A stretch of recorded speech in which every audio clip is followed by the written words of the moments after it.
Hey, YouTube channel.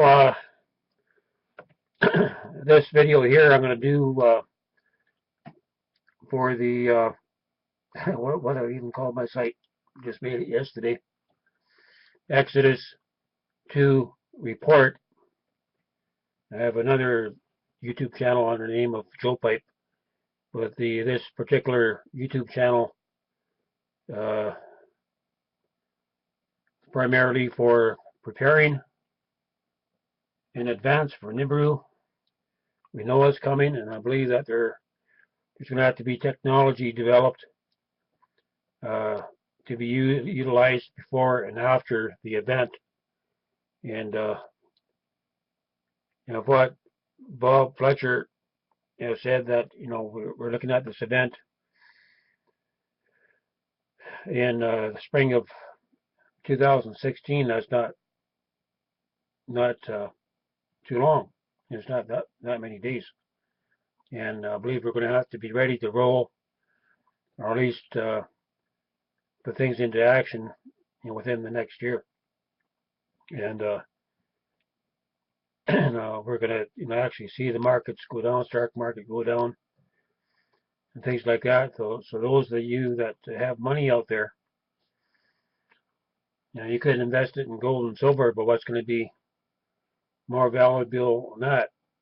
Gold and silver, it's good for transition, right? Good for barter and trade, but you're still going to have to develop an infrastructure that's portable, develop something that's 100% off grid, that's not connected with the banks, places that don't require technology. And this can be done very quickly, like the plans that the Lord gave me. I uploaded the picture this morning. It's just more or less a geometric, isometric layout, sacred geometry. And nature is made up of sacred geometry. And the buildings are basically geometric. They're the same shape as the land. And so you basically have the survey layout that you can set up just using simple technology, laser measuring devices that you use in carpentry.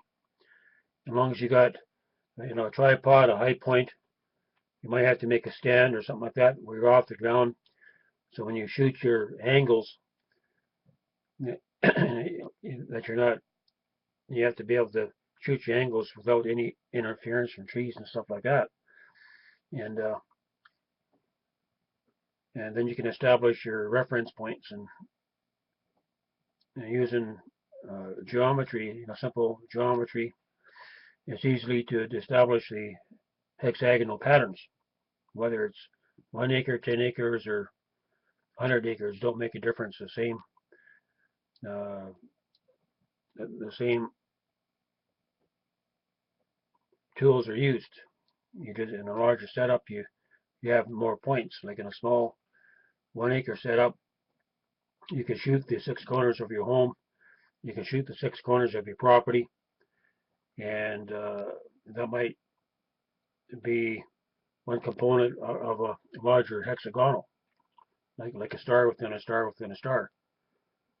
So if you had a star within a star within a star, like a hexagonal star, you would have 18 points, plus your center point would be the 17th one. It's far more effective than using the square. The square is not expandable. It's not a three-dimensional concept.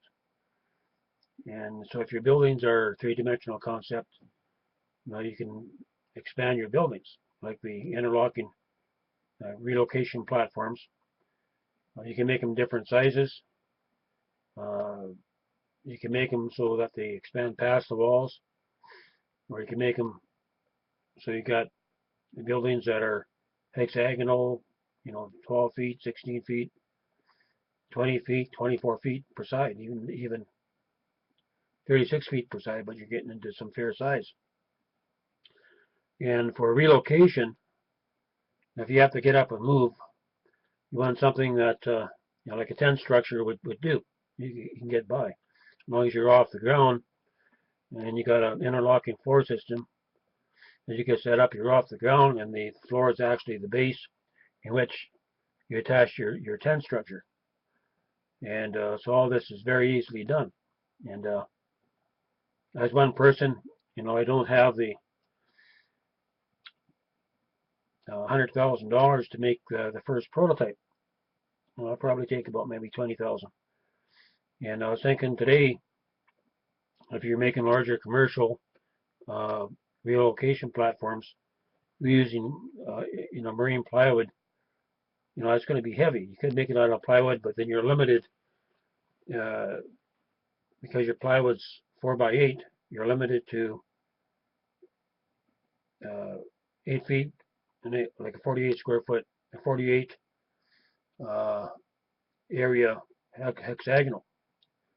And I think 4 times 4 is 16 times 4 is 48, 48 square feet, sheet and a half of plywood, a floor area. And if you go bigger than that, then you have to use a different concept. And I've been thinking about how they make boats, and there's lots of people that know how to make molds, and where you could, if you got a mold, let's see, if you had the floor and you got a print of the outside of your floor section. Say if let's go to 12 feet point to point. That's 144 square feet, and you get that by 6 times 6 times 3. That gives you your square feet, right? 36. Well, anyway, it works out to 144 square feet, I believe. I have to do some checking on this. But you would have a platform that would be 12 feet point to point, and the hexagonal would be, get to my calculator here, 12 times the magic number of 8.66025. So your hypotenuse would be 10 point, just under 10.5 feet wide. So you could actually load a bunch of these like this on a truck, and your load would be 10.5 feet wide. And if your panels were, I don't know, 6 inches thick, that would give you, on a 53-foot platform, that would give you, or transport truck, 53 feet divided by 2, that would give you 20. Every foot they give you 2. So you got a 53-foot rig times 2, not divided by 2. So you would have 106 panels. And if you're making an H7 model, if you're using the 144 square foot relocation module, you multiply that by 9, so that'll give you 1,200 square feet. And that works, compresses down to 9 panels. So if you got 106 pieces, divide by 9 on one transport truck, not including the rigging for the walls and the roof, or the canvas and all that, you could get easily 10 to 11 platforms on a truck. That would be, if you got, say 10 platforms, and each platform is 1,200 square feet, that'd be like 10 homes, right? 10 times 1,200, you would have 12,000 square feet of cabin on one truck, and that's going to make a nice little community. And usually in a community, an average community, you would have a community center, and you'd have 6 cabins around. You could have 3 cabins around, but at full potential, you would have 6 cabins around a center point. And so you could have uh, like a 1,200 square foot in the center. You can make it double story with these platforms, uh, relocation platforms, and you could have maybe smaller, 6 smaller units of maybe 800 square feet around, and you can connect them with the boardwalks. So it doesn't matter what your land area is, as long as you can walk it. You know, you can set up a portable camp uh, of 6 cabins, one centerpiece, probably taking up about a third of an acre. You could have that all set up in one day.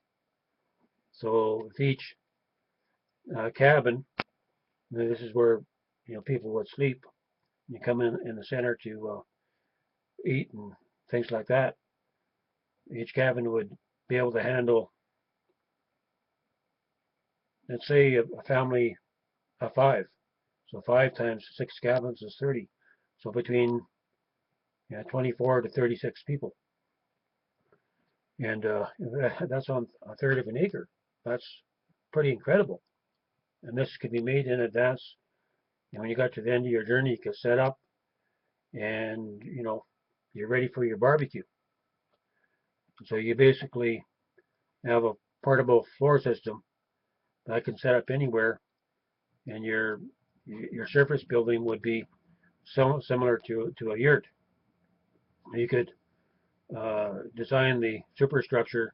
Your superstructure would be 6 main corner posts coming up, and in between you could actually have another secondary uh, support that you could actually turn your wall into a 12 panel design as opposed to a 6 panel design, so it's stronger, right?